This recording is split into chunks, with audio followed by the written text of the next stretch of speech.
누가 이런 신기한 집을 만들었을까? 1962년 서울에서 태어난 서도호는 특별한 한옥에서 자랐어요. 우리 집을 한옥으로 지어보자. 화가였던 아버지는 조선시대 건축을 연구하며 특별한 집을 지었어요. 마당에는 커다란 소나무가 있었고 알림시계가 없어도 개 짖는 소리, 닭 우는 소리에 깼어요. 학교에 갈 때는 20세기 서울, 집으로 돌아오면 조선시대 한옥.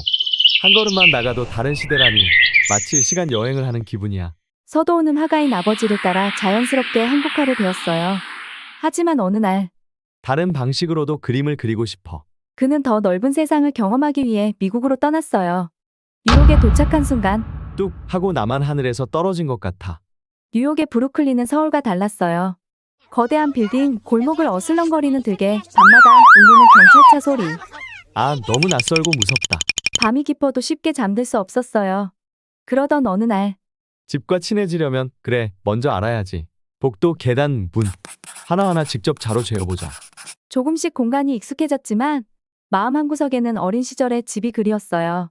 그때 번쩍 벤치에 앉아있던 서도우는 꿈틀꿈틀 움직이는 작은 달팽이를 보았어요.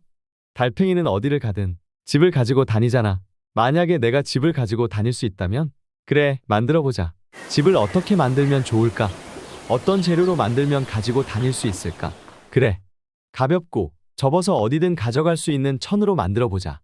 그는 자신의 방, 복도, 화장실 하나하나 직접 재고 한 땀 한 땀 바느질하며 만들었어요. 그렇게 완성된 작품이 바로 집 시리즈였어요. 많은 사람들이 그의 작품을 보고 감탄했어요. 이 집은 내가 살던 집 같아요. 어떻게 이렇게 만들었을까? 집을 접어서 가지고 다닐 수도 있구나. 그의 작품은 전 세계 사람들의 마음을 움직였어요. 누구나 집에 대한 기억과 감정을 가지고 있기 때문이에요. 사람들이 서도호에게 물었어요. 왜 집인가요? 제 작품은 만약에 집을 가지고 다닐 수 있다면 에서 시작된 제 이야기가 담긴 공간이에요. 왜 천으로 만들었나요? 천은 가볍고 접을 수 있어 어디든 이동할 수 있어요. 그리고 얇고 투명한 천은 손으로 잡을 수 없는 소중한 기억을 눈에 보이게 만들기 위해서예요. 서도호의 이야기는 만약에에서 시작되었어요. 여러분은 만약에 집을 가지고 간다면 어디로 가고 싶나요? 그리고 만약에 할 수 있다면 무엇을 하고 싶은가요?